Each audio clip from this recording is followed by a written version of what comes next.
Grito check.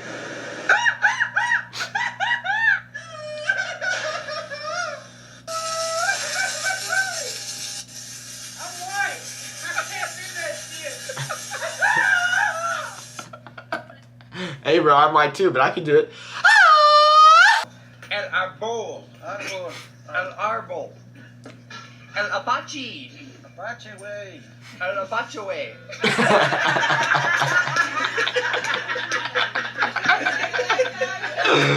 That's good. It's funny because he had said Apache en vez de Apache. Es como el hombre le dijo, no, se dice, es Apache way. Como like, bro, you say Apache, not Apache. And then he responded, oh, Apache way. Como, bueno, entendiste. Oye, ¿hasta cuándo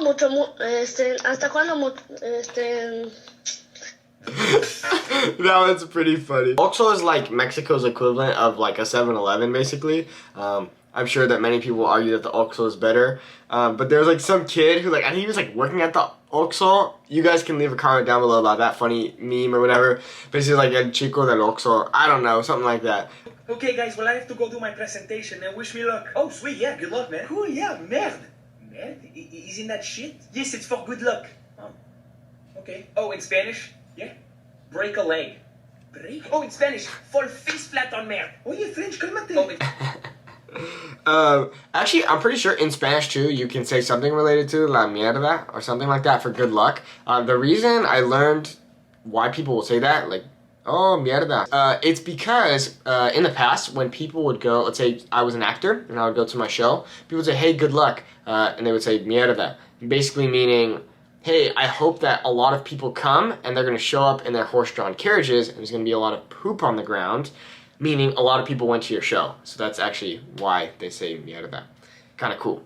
Ooh, get back. Let me in. I beat an IGGY.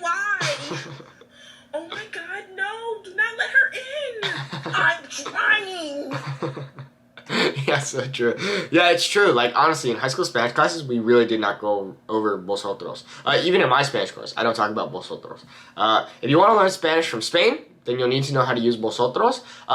Honestly, though, me as someone who really did not learn vosotros, when I was living in Spain, and people spoke to me when I was in a group of people using vosotros, it was very easy to understand. However, I couldn't reciprocate properly. Like, if I had needed to refer to a group of people using vosotros, I would definitely conjugate a verb correctly. Like, oh, ¿qué hacéis? I have no idea if that's correct. Instead of ¿qué hacen? ¿Qué hacéis? I have no idea.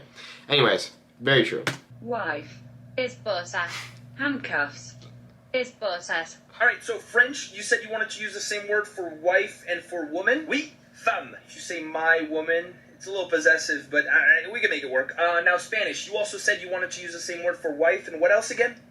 Handcuffs. What's that now? Esposas. Handcuffs. Okay, but do you not see how there's a problem assimilating a wife to handcuffs? It's a little bit derogatory, wouldn't you say? No, pues it makes sense, no? Handcuffs, jail, you get married, it's like jail. Eh? Same word. Yeah, so this is actually really funny. I remember when I first learned this, I was like, what the heck? But yeah, esposa means wife. Esposas could mean wives, but it also means handcuffs. So yeah. Hey, ma. ¿Qué? ¿Nunca te han dicho que cocinas bien rico? No. Entonces, ¿para qué sigues cocinando? Pendeja, ponte a cocinar. That's pretty good. That's kind of messed up though, you know. I'm telling you. Mexican moms, they go off. They cook some delicious food.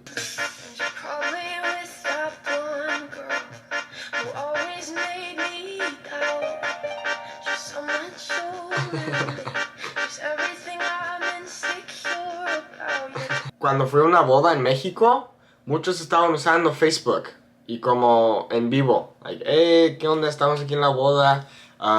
So it's pretty funny. That's super funny. That's on Facebook Live. That's funny.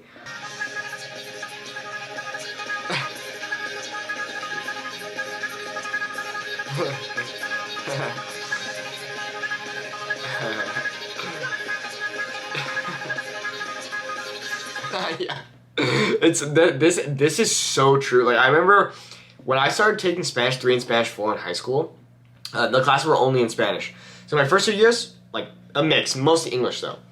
Going to Spanish 3 and Spanish 4, pretty much all in Spanish. And that was so true. So many kids were like, see, like they had no idea what was going on. And this is something that I also experienced when I was studying abroad in Spain.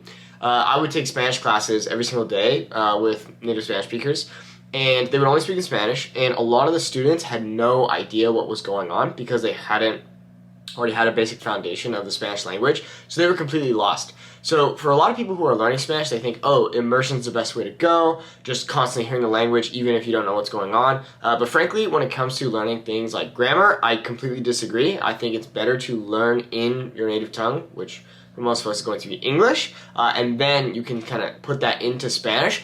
Then once you've learned the concept in English and then you're being immersed in hearing the concept in Spanish, then that's when immersion is really effective and extremely useful. But that is so true. Like seriously, so many kids would have no idea what's going on. I was like constantly being asked by students, "Yo, Nate, like what is the teacher saying? I have no idea what's going on."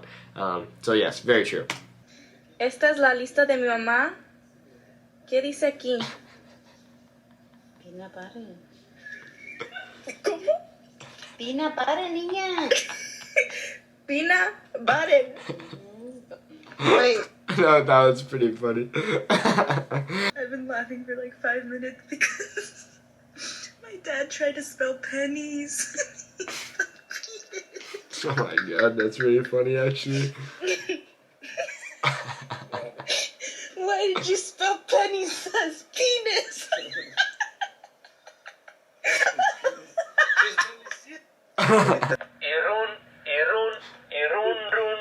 Yo no tengo una troquita, yo no me agüito, me voy en el Hondita yo no gasta gasolinita, aunque no que. that was really good. So there's this funny song called, I think it's called La Troquita is what it's called, like the little truck. It was kind of like a funny song last year that came out. I believe it was last year. And it's kind of like, ron, no se raja mi troquita.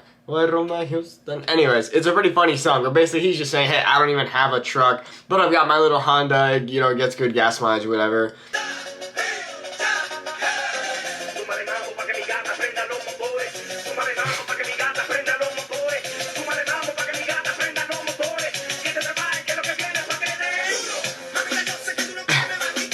It's funny because this was actually true when I was in high school Spanish classes. A lot of people who were Hispanic would take the class just to get the easy A. But actually, a lot of the times, the kids who natively spoke Spanish would get a lot of stuff wrong in these tests. Mostly because a lot of the kids in my classes were from Mexico, their families from Mexico.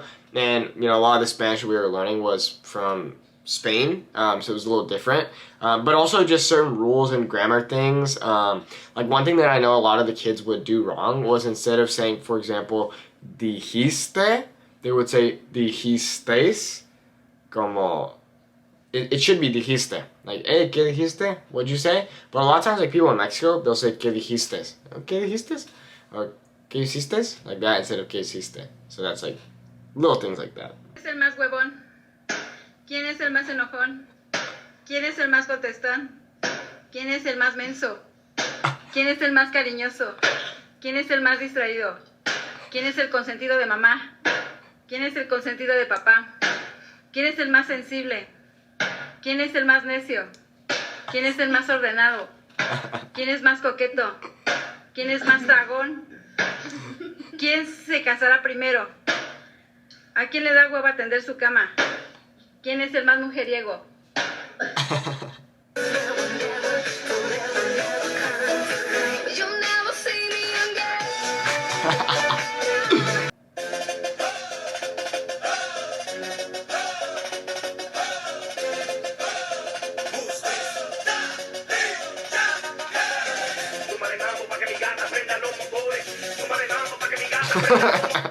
yeah, same thing. Yeah, so true. Yeah, once you go into like an honors Spanish course, or in my case it was freshman year Spanish 1, sophomore Spanish 2, and then Spanish 3 and Spanish 4 were junior and senior years. Yeah, it's only in Spanish, and so the teachers speaking, but are most times actually pretty slow. But a lot of the students really struggled because a lot of them didn't really care. Most students would just try to get to junior year and then be done because they needed to get into UCs, which are in California, the universities of California. They're like better than the quote-unquote state schools, where I believe, I don't even know if there is a language requirement, maybe like 2 years. But anyways, very true. Thanks so much for watching this video. I hope that you enjoyed it. If you did, please give it a big thumbs up and also subscribe if you haven't already. I hope you've learned something new. Y nos vemos muy pronto. Ciao.